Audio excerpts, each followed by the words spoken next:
since we have not asked any question yet, how do we know how much we are paying, right? So of course, in Pro plan or Max plan, when you're using these plans, subscription plans, you're not paying for it. But still, there's a limit on how much you can do in a session. So you can check that with the help of something called usage. Now, when I type usage, there are multiple options we are getting. We are also getting extra usage. So what if you hit your limit? And if you still want to continue working, in that case, you can pay for extra. So example, if I say usage extra, it will charge me now. Don't charge. Right? So don't do extra usage. I mean, of course, if you're doing something important and if you want to get the work done, paying for it makes sense. At this point, I just want to check how much I have consumed. So when I click on usage, you can see this particular session, the current session, it is 0 used. Starting off this week, this is going to reset on 17. So in the entire week, I have not done much with the Claude Code. That's what it's saying here. But in the current session, it is 0 used.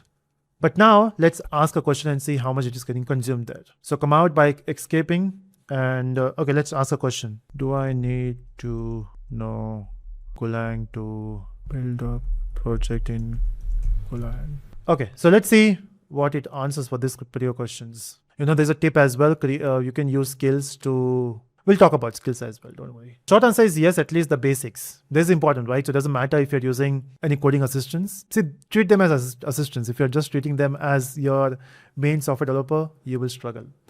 So this is what it is giving the answer, and I'm not going to go entirely there.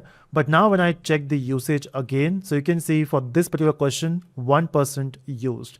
Now it depends if you're using Opus here, you will get a higher number, right? So this for the week, and let me escape again. And one more thing I forgot to mention, when you're using the API way of doing it, and when you add credits there, make sure that you disable the auto add, or whatever they say.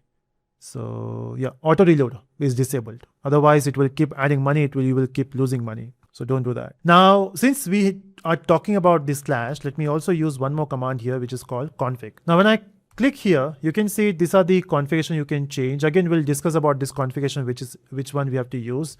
But there's something called compact. Okay, we'll talk about compact later. Maybe I can disable tips. I don't want it. You can reduce motion, thinking mode. You can by default use on.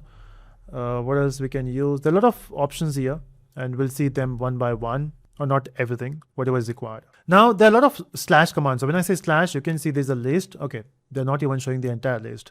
But there's something called status. So it will show you the session name. Again, we can change the session name. Then the command current working directory, which account I'm using. So this is the setup in the terminal, but I want to show the setup in the VS Code as well, because the project which I'm talking about. So if I go to VS Code, first of all, we have to get that project, right? And before we do that, we have to, okay, let me update.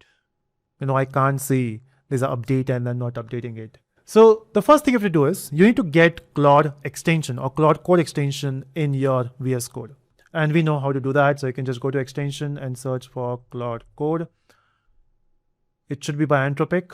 So when I click here, yeah, this is from Anthropic. You can click on install. Okay, that's done. You can see now we got Claude Code here. So when I click here, so I did certain things before, but now I can click on the new session. Again, when to create new sessions, why to create new sessions, we'll talk about that later. Or can we just do everything in one session? I love that. But if you have used any chat model before, maybe Gemini or ChatGPT, we do that, right? We create new sessions for new questions. If you know the answer, good. Otherwise, we'll talk about it. So let's click on the new session here. And this is your prompt. And we got GUI back. We were so happy. We were working with command, the terminal, and now we got the window. So we can add a prompt here. We can execute some slash commands. Looks better, right? The problem is, let's say if I try to do, what else? Where can I do that? So let's say if I try to do hooks. When I click on hooks here, you can see that what it says. It says continue in the terminal to configure hooks. And when you do that, it will open the terminal. So ultimately, we are coming back to terminal. Then why to take all this extra effort of using GUI? So I don't want to use that. I don't want to use GUI. Then what to do? In that case, you can switch to the terminal.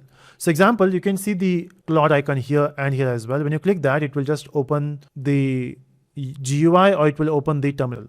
Now, in case for you it is not opening the terminal, in that case you can just change this setting and make sure that this is checked. I was expecting it will open the GUI, but it opened the terminal. Then I recalled I'm not using Claude Code on this machine for the first time. I did all the setting before. So make sure that you check it. It will give you some prompt here to do that. Okay, so you can see on this side, I came back to terminal, and now you can do the same thing which we were doing there on the terminal. Okay, so we'll be using this, and the same thing, the same account, I can do usage, still 1%. It's not like for a new session, it will just renew it. But again, when I check that after some time, it will be renewed. So I'm safe. Next step would be, once you have your Claude Code setup done, in fact, I would also recommend you to go to the docs. And it's important, what doesn't matter from where you're learning, always stick to the docs. So this is for the Mac, this is for the Windows, and this is for the PowerShell. Okay, so these are the steps, setup steps, but there are different things here. You can see it says how Claude Code works, the entire thing. Again, we'll talk about it, but I would also encourage you to go to the docs once. So that's done. Setup is looking good. The next step would be to get working with the project.